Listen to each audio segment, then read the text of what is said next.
Murder या half murder? ऐसा क्या करके आया है? मोहब्बत करने की कोशिश की है बस।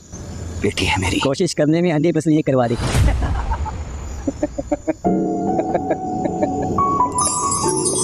हेलो फ्रेंड्स, मेरा नाम है सिसोदिया, आप देख रहे हैं मेरा चैनल। अस्सलाम वालेकुम दोस्तों, और आज हम बात करेंगे ड्रामा सीरियल तेरी छाव में की 10वीं और 11वीं किस्त के टीजर के बारे में। दोस्तों, ड्रामा काफ़ी ज़्यादा करवटें ले रहा है, काफ़ी कुछ इसमें होने वाला है, काफ़ी ज़्यादा मज़ा भी आता है जब भी हम देखते हैं, कुछ ना कुछ हो ही जाता है। अब बात कर लेते हैं 10वीं किस्त की। तो शुरुआत कुछ इस तरह से हुई कि अब्बाजान अपने बेटे के ऊपर लानत मलामत करते हुए कहते हुए कि तुम जब से पैदा हुए हो मेरे साथ कुछ भी अच्छा नहीं हुआ। लेकिन बेटा कहता हुआ कि अब मैंने क्या कर दिया, अब मैंने क्या किया है। लेकिन वही बात है, अब्बाजान कहते हुए कि लोगों की लड़कियाँ भगाते हो, उनसे शादियाँ करते हो और उन्हें बेच मारते हो, और सारी बातें हम सुनते हैं। लेकिन दूसरी तरफ हमारा सलाल कहता हुआ कि मैंने किसी को नहीं बेचा, मैंने बस शादी की है, अपनी मर्जी से शादी की है, कोई गुनाह नहीं किया। आप लोग क्यों नहीं समझते, मैं मर जाऊँ क्या? और यही बात थी कि अब्बाजान कहते हुए कि अब रो क्यों रहे हो, तो वही बात है कि रो भी ना। और बस ये कहकर अपने अब्बा पर थोड़ा गुस्सा उतार कर वहाँ से चला गया, इससे पहले कि बदमस्ती हो जाए। तो अब्बाजान कहते हुए कि मैं यहाँ पर पागल हूँ जो तुम्हारे घर में आया हूँ, तुम अपना ही घर छोड़ के क्यों जा रहे हो सलाल? लेकिन सलाल अपने घर का दरवाज़ा खुला छोड़ के चला गया गाड़ी पर बैठ के, और अब्बाजान भी उसके पीछे पीछे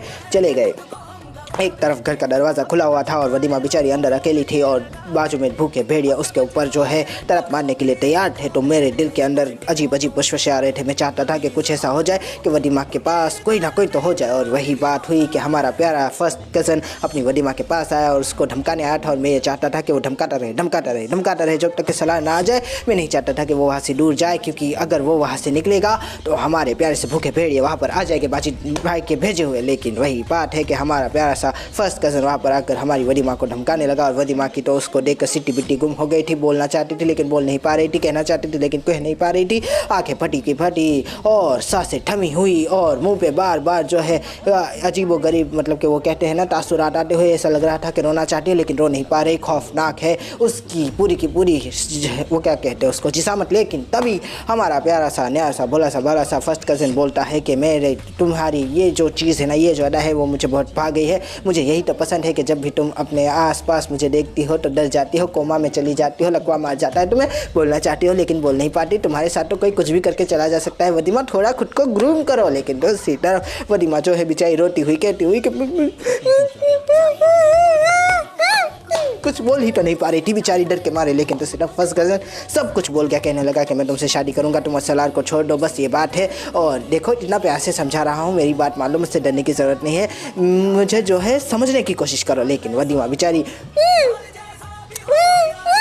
कुछ बोलना चाहती लेकिन बोल नहीं पा रही थी। सीधा हमारा फर्स्ट कज़न और भी आगे बात बढ़ाता हुआ कहता हुआ कि वदीमा, मैं तुमसे मोहब्बत नहीं करता, लेकिन तुम्हारे नाम की जो जायदाद है वो मुझे चाहिए। खुदा के लिए ऐसा मेरे साथ ना करो, मेरी हवस को जो है मिटा दो पैसों की, और फिर मैं तुम्हें छोड़ दूंगा सलार के लिए। लेकिन दूसरी तरफ वदीमा कहती हुई, और बेचारी वदीमा क्या ही बोलेगी। लेकिन फिर भी पता नहीं क्यों उसने जो है मुंह पे टकिया रख दिया। वो बेचारी वैसे भी कुछ नहीं बोलने वाली थी, लेकिन वो जैसे ही जाने लगा तो मैं कहने लगा कि मत जा बेवकूफ़, मत जा, बाजू में भूखे भेड़िए हैं। लेकिन फिर भी वो चला ही गया आखिरकार, और मेरे दिमाग में खतरे की घंटियाँ बजने लगी। मैं कहने लगा कि यार कोई तो आ जाए, कोई तो आ जाए, कोई तो आ जाए। और इतने में ही सलार आता है, और हम क्या देखते हैं कि वदीमा बेचारी अपने फर्श के ऊपर पड़ी हुई है सुट-बुट, और बगैर किसी सुट-बुट सॉरी। और तभी जो है हमारा प्यार से सलार एम्बुलेंस को फ़ोन करता है, और एम्बुलेंस के साथ ही अपनी वदीमा को जो है दवाखाने लेकर जाता है। दवाखाने में जाकर पता चलता है कि बेचारी का कोलेस्ट्रॉल थोड़ा लो हो गया है, शूट कर गया है, इसलिए थोड़े चक्कर आ गया था। और बस ये बात थी कि वदीमा को लेकर हमारा सलार कहता हुआ कि वदीमा बोलो क्या हुआ था बेटा, मैं तुम्हारे पास ही हूँ। लेकिन दूसरी तरफ वदीमा कहती हुई कि वो आया था। और वही बात है, कौन आया था? और वही है कि मेरा कज़न आया था, मुझे डरा के धमका के चला गया। और बस ये बात थी कि हमारा प्यारा सा सलार कहने लगा कि उसकी तो कोई परमानेंट इलाज करना पड़ेगा। और वही बात है कि हमारा सलार दूसरे दिन उस फर्स्ट कज़न के ऑफिस जाता हुआ, और फर्स्ट कज़न उसको देख कर उस तरह से डर गया जिस तरह से वदीमा उसको देख कर डर जाती है अकेले में। और वही बात है कि यार तुम तो मुझे जो है जगह दे रहे हो बैठने के लिए, तुम्हारा शुक्रिया। और वही बात है कि यहाँ क्यों आए हो? और वो कहने लगा कि मेरे घर में आके तमाशा करोगे, मेरी बीवी को डराओगे, और मैं तुम्हारी ऑफिस में आके तमाशा नहीं कर सकता क्या? लेकिन वही बात है कि मैं शरीफ इंसान हूँ, मेरी बड़ी इज्जत है। और वही है कि मेरी भी बड़ी इज्जत है, मेरी इज्जत और मेरी बीवी की इज्जत का पास नहीं रखा, इसलिए अपनी बीवी को यहाँ पर लेकर आया हूँ ताकि तुम्हें समझाए कि किस तरह से लोगों की औरतों का पास रखा जाता है, इज्जत का। और वही बात है कि वदीमा आती हुई और वदीमा को कहता हुआ कि वदीमा बताओ इससे कि तुम क्या हो? और वदीमा कहने लगी घटिया इंसान। और वही बात है, थोड़ा ऊँचा बोलो वदीमा, मेरे कान बहरे हैं। तो वो कहती हुई घटिया इंसान। और तीसरी तरफ हमारा सलाह कहता हुआ कि लाउडर। और वदीमा कहती हुई कि घटिया इंसान। और बस वदीमा के तो सारे के सारे जो भी मतलब कि घोड़े बंधे हुए थे वो सारे के सारे छूट गए। हमारे प्यारे से फर्स्ट कज़न के ऊपर और तबड़ाक तबड़ाक तबड़ाक उसको रोन के चले गए। हर तरफ से जो है उसको मारने लगी, पीटने लगी, कहने लगी कि तुम मुझे डराओगे, तुम मुझे धमकाओगे और मैं डर जाऊँगी, मैं धमका जाऊँगी और तुम मुझे कहोगे कि किसी को मत बताना, तो मैं किसी को बताऊँगी नहीं, मैं अपने शौहर को बताऊँगी, वो मुझे यहाँ पे लेकर आएगा और वो तुम्हारे सामने जो है तुम्हारी औकात दिखाएगा। और वही बात है कि वदीमा उसको जो है मारती हुई, पीटती हुई, उसके ऊपर फाइल्स फेंकती हुई और तभी जो है वदीमा का गुस्सा और भी जोश मार गया और हाथ में कैंची लेकर उसको तरफ बढ़ती हुई। और मैं यही देख रहा था कि जो हमारा प्यारा सा सलार देखने लगा और फिर उसने जो है उस कैंची को पकड़ लिया, हाथ को पकड़ लिया और कहने लगा कि वदीमा पागल हो गई हो क्या? लेकिन वदीमा कहती छोड़ दो मुझे, मार डालूंगी, काट डालूंगी, चीर डालूंगी, फाड़ डालूंगी। लेकिन दूसरी तरफ हमारा प्यारा सा सलार कहता कि नहीं नहीं नहीं, तुम तो कुछ ज़्यादा ही मतलब कि ओवरडोज आ गया है तुम्हें, शांत हो जाओ, शांत हो जाओ, शांत हो जाओ कहता हुआ वदीमा को लेकर जाता हुआ। लेकिन अपने चश्मे भूल गया तो वापस चश्मे लेकर आया।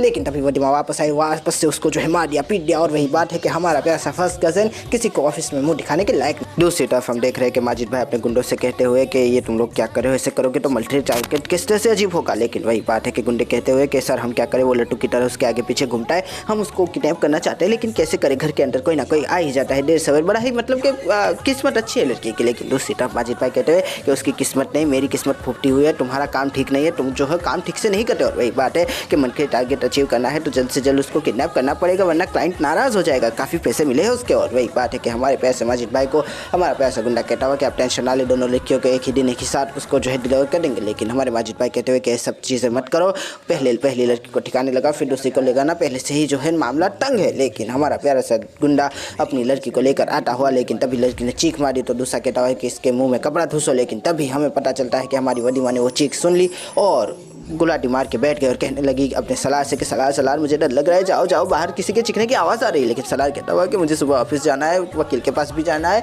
और तुम्हारे बाप के पास भी जाना है, खुदा के लिए मुझे सोने दो। लेकिन वही बात है कि सलार कोई लड़की किसी की लड़की को कोई उठा के लेके जा रहा है और तुम जो है अपनी नींद की पड़ी हुई है तुम्हें। लेकिन दूसरी तरफ सलार कहता हुआ कि यार तुम लड़कियाँ कभी नहीं सुधरोगी। और बस ये कहकर वहाँ पर से उठकर बाहर चला गया। लेकिन बाहर वो देखता है कि एक गुंडा अपनी वाहन को जो है बंद कर रहा था। तो सलार ने कहा कि भाई साहब आपने किसी के चीखने की आवाज़ सुनी क्या? लेकिन भाई साहब ने कहा कि नहीं नहीं नहीं, यहाँ पर कुत्ते भौंकते रहते हैं, शायद उसकी आवाज़ सुनी होगी आपने। लेकिन वही है कि औरत के चीखने की आवाज़ और कुत्ते के भौंकने की आवाज़ में टाइम और मतलब कि गैप नहीं होता। लेकिन फिर भी जो है सलार कहता हुआ कि कोई बात नहीं, मैं जाके सो जाता हूँ, मुझे नींद आ रही है। लेकिन दूसरी तरफ हमारा प्यारा सा आदमी उस लड़की को बेचारी को पता नहीं किस वहशी खाने में लेकर जाता हुआ। तीसरी तरफ हम देख रहे हैं कि हमारी प्यारी सी वदीमा अपने मतलब के सोफे पर बैठ कर चाय की चुस्कियाँ लेती हुई टीवी देखती हुई। लेकिन तभी हमारे दोनों गुंडे चाबी लेकर घर के अंदर घुस जाते हैं और क्लोरोफॉर्म हमारी वदीमा को सुंघाते ही है कि तभी आती है वहाँ पर वदीमा की नयन और बेल बजाने लगती है। तो गुंडे कहते हैं कि काफ़ी ज़्यादा जो है क्या बोलते हैं उसको, किस्मत वाली है, देखो ना हम यहाँ पर उठाने आए थे लेकिन यहाँ पर तो कोई और आ गया। लेकिन दूसरा गुंडा कहता हुआ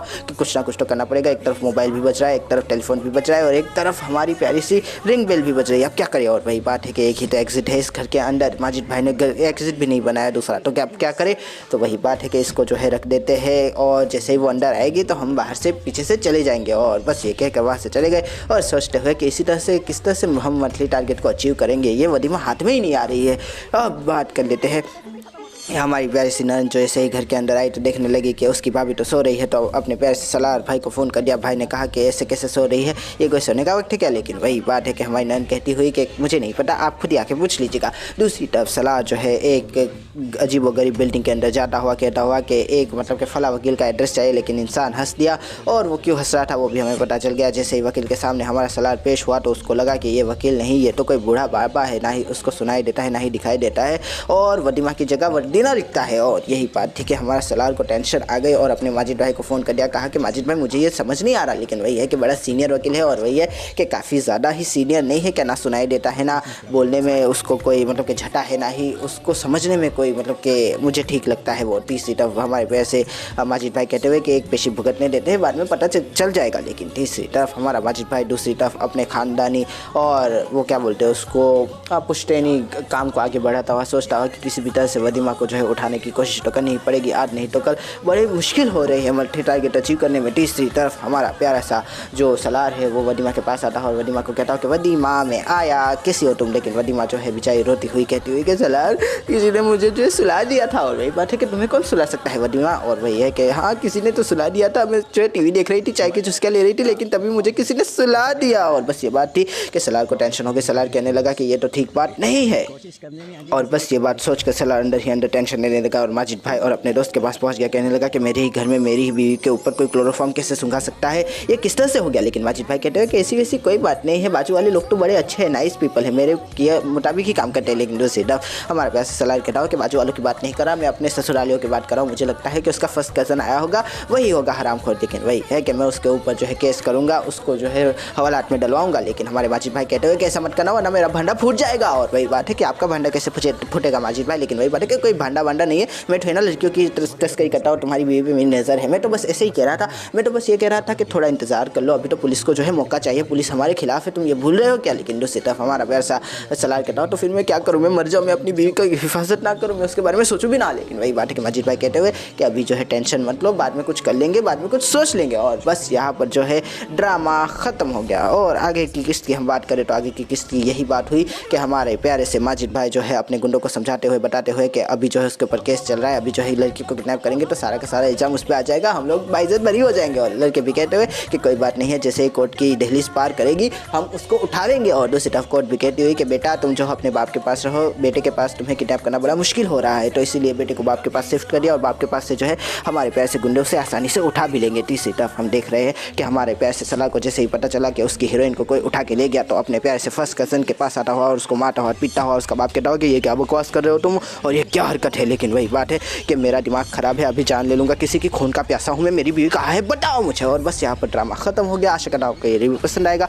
अगर पसंद आया तो लाइक कीजिए, शेयर कीजिए, सब्सक्राइब कीजिए, ज़्यादा पसंद आया तो कमेंट भी कीजिए। दोस्तों थैंक यू, खुदा हाफिज़, अपना ध्यान रखिएगा, फिर मिलेंगे, थैंक यू। बस तुम ऐसे ही मुस्कुराती रहा करो। चाहे मजनू है मिर्ज़ा है या कोई रांझा है, चाहे मैं हूँ या तुम हो, दर्द ये तो साझा है। इश्क दिलदार में, इश्क दिलदार में, इश्क दिलदार में दिल ख्वार ही होता है। यार ऐसा भी हो, यार वैसा